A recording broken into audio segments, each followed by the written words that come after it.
சில நாட்களுக்கு முன்னாடி உத்தரகாண்ட் மாநிலத்தில் நடந்த ஒரு விழாவில் பங்கேற்கிறதுக்காக பிரதமர் மோடி ஹெலிகாப்டர்ல பறந்து போனார். டெல்லியில போராடின நம்மூர் விவசாயிகளை பார்க்கவே நேரம் இல்லாம ரொம்பவே பிஸியா இருக்கிற மோடி கலந்துக்கிற விழாவோட முக்கியத்துவத்தை நாம புரிஞ்சுக்கலாம். தமிழக விவசாயிகள் கோரிக்கைகள் நிறைவேற்றப்படாததை கண்டித்து நிர்வாண போராட்டம் நடத்தியதால் பெரும் பரபரப்பு ஏற்பட்டது. இந்தியாவை வெளிநாட்டில் உணவுக்காக பிச்சை எடுக்காமல் இருப்பதற்காக அரும்பாடுபட்டவர்கள் விவசாயிகள். ஆனால் அவர்கள் பிச்சைக்காரருடைய கேவலமான நிலையில் இருக்கிறார்கள். எங்களை பாருங்கள், எங்கள் குறையை கேளுங்கள், எங்களுக்கு உதவி செய்யுங்கள் என்றுதான் பிரதம மந்திரியை சந்திக்க முயற்சித்தோம்.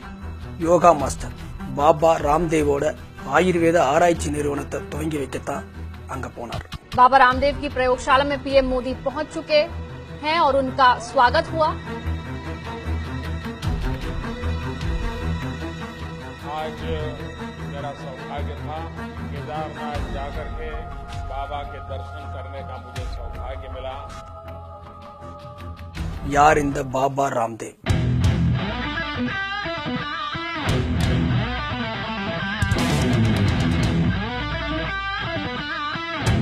யோகா கத்துத்தர்றங்கிற பேர்ல இவர் பண்ற கலாட்டாவும் காமெடியும் ரொம்பவே ஃபேமஸ்.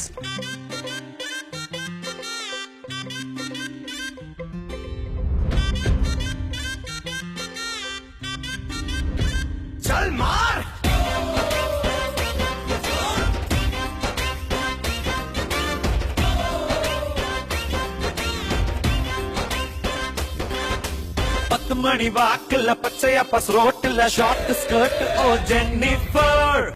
இன்னைக்கு அதையெல்லாம் தாண்டி இந்த ராம்தேவோட பதஞ்சலி ப்ராடக்ட்ஸ் நாடு முழுவதும் பிரபலமாயிட்டு வருது. கடந்த காங்கிரஸ் ஆட்சியில ஊழலை எதிர்த்து அண்ணா ஹசாரே உண்ணாவிரத போராட்டம் இருந்தார். அந்த போராட்டம் மோடிக்கு ஆதரவா மடை மாற்றி விடப்பட்டுச்சு. அதுல பெரும்பங்கு வகித்தவர் இந்த ராம்தேவ். அன்னைக்கு சாதாரண யோகா மாஸ்டர் இருந்த ராம்தேவ் இன்னைக்கு பலாயிரம் கோடி சம்பாதிக்கிற பிசினஸ் மேன். इसलिए हमने तैयार किया है पतंजलि अपनाइए प्राकृतिक सौंदर्य पाई. समय पर सरकार द्वारा की गई जांचों ஆயுர்வேதங்கிற பேர்ல நூடுல்ஸ்ல இருந்து பல்லு தேய்க்கிற பிரஷ் வரைக்கும் தயாரிக்குது பதஞ்சலி நிறுவனம். பதஞ்சலி சோப், பதஞ்சலி சமையல் எண்ணெய், தலைக்கு தேய்க்கிற தைலம், கை கழுவ ஹேண்ட் வாஷ், முகம் கழுவ ஃபேஸ் வாஷ், முகத்துல இருக்கிற கரும்புள்ளிய போக்குற கிரீம், முகத்தை வெள்ளையாக்குற கிரீம், பிஸ்கட், பேஸ்ட், சாக்லேட், தேனுன்னு லிஸ்ட் போயிட்டே இருக்கு. ஒன்னு இல்ல, ரெண்டு இல்ல, 500 விதமான பொருட்களை இவங்க தயாரிக்கிறாங்க. இந்த வீடியோவை நீங்க பார்த்துட்டு இருக்கிற இந்த நேரத்துல கூட ராம்தேவ் புதுசா ஒன்னு தயாரிச்சு மார்க்கெட் பண்ணிட்டு இருப்பாரு. இப்ப கூட மாட்டு மூத்திரத்தில இருந்து பினாயில் தயாரிச்சிருக்காரு. அதுக்காக மாசம் 5000 லிட்டர் மாட்டு மூத்திரத்தை வாங்குறதுக்கு கவர்மெண்ட் கிட்ட அக்ரிமெண்ட் போட்டிருக்காரு. மரபு, இயற்கை, ரசாயனம் சேர்க்காதது, ஆயுர்வேதங்கிற வார்த்தைகளை நம்பி மக்கள் அதிக அளவு பதஞ்சலி தயாரிப்புகளை பயன்படுத்த ஆரம்பிச்சிருக்காங்க. நம்ம மரபை மீட்கிறதா சொல்ற ராம்தேவ் நம்ம நாட்டுக்கும் உணவு பழக்கத்துக்கும் கொஞ்சமும் சம்பந்தம் இல்லாத நூடுல்ஸையும் ஜாமையும் தயாரிக்கிறார். அதையும் வாங்க நம்ம மக்கள் போட்டி போட்டி கியூல நிக்கிறாங்க. பதஞ்சலி நிறுவனத்தால ஆயுர்வேத முறையில தயாரிக்கப்பட்ட Patanjali cellphone, Patanjali selfie stick, Patanjali ஆணுரை, பதஞ்சலி ஜட்டி பணியில் வந்தா கூட ஆச்சரியப்பட முடியாது.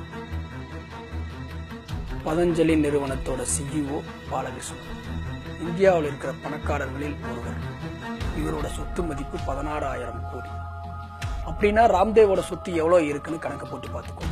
பதஞ்சலி நிறுவனத்தோட வருமானத்துக்கு வருமான வரியே கட்ட வேண்டியது இல்லைன்னு நம்ம நாட்டோட வருமான வரி தீர்ப்பாயம் அறிவிச்சிருக்கு. ராம்தேவ் எவ்வளவு வேணா சம்பாதிக்கலாம், வருமான வரி கட்டவே வேண்டியது இல்லை. குழந்தை பேர் இல்லாத தம்பதிகள் கருத்தரிக்க உதவிடும்னு ராம்தேவ் விளம்பரப்படுத்துற புத்திர ஜீவிக்குங்கிற மருந்து தரமற்றது, தடை செய்யப்படணும்னு உத்தரகாண்ட் நீதிமன்றம் அறிவிச்சிருக்கு. அது மட்டும் இல்ல, பதஞ்சலி உணவுப் பொருட்களுக்கு மத்திய அரசின் உணவு பாதுகாப்பு தர கட்டுப்பாட்டு மையம் அனுமதி வழங்கவே இல்லை. வேறொரு நிறுவனத்திடமிருந்து தேனை வாங்கி அதன் மேல பதஞ்சலி ஸ்டிக்கரை ஒட்டி விற்பனைக்கு விடுறாங்க. தேன் மட்டும் இல்ல, பதஞ்சலியோட பல பொருட்கள் இந்த மாதிரி தான் விற்பனைக்கு வருது. இதை குறிப்பிட்டு ஹரித்வார் நீதிமன்றம் பதஞ்சலிக்கு கண்டனம் தெரிவிச்சிருக்கு. நம்ம நாட்டோட ராணுவ வீரர்களுக்கு மானிய விலையில பொருட்களை விற்பனை செய்யற கேண்டீன்ல பதஞ்சலி நெல்லிச்சாருக்கு தடை விதிக்கப்பட்டிருக்கு. இவ்வளவு நடந்தும் இந்த அரசாங்கம் பதஞ்சலிக்கு எதிராக எந்த நடவடிக்கையும் எடுக்கவில்லை. அந்த பொருட்களை ஆய்வுக்கு உட்படுத்தவும் இல்லை. பிரதமருக்கு மிகவும் நெருக்கமான ராம்தேவை யார்தான் கேள்வி கேட்க முடியும்?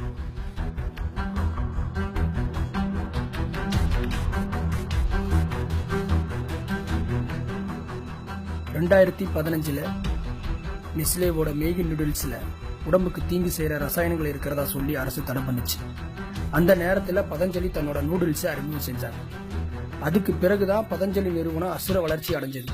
இப்போ பிளாஸ்டிக் அரிசி பற்றிய செய்திகள் மக்கள் மத்தியில பெரும் பீதி உருவாக்கியது. இந்த நேரத்தில் ராம்தேவ் பாக்கெட்ல அடைத்து விற்கப்படும் பதஞ்சலி அரிசியின் விற்பனையை வேகப்படுத்தியிருக்காரு. பிளாஸ்டிக் அரிசி செய்தி வரும் அதே வேளையில பதஞ்சலி அரிசி குறித்த விளம்பரங்கள் அதிகமா வந்துட்டு இது பிளாஸ்டிக் அரிசிக்கு பின்னாடி இருக்கிற வணிக அரசியலில் பதஞ்சலிக்கு பங்கு இருக்குமோன்னு சந்தேகத்தை கிளப்பி இருக்கு. இவ்வளவுக்கும் மத்தியில பிஜேபி ஆளுகிற மாநிலங்கள்ல இருக்கிற ரேஷன் கடைகள்ல பதஞ்சலி பொருட்கள் விற்பனைக்கு வைக்கப்பட்டிருக்கு.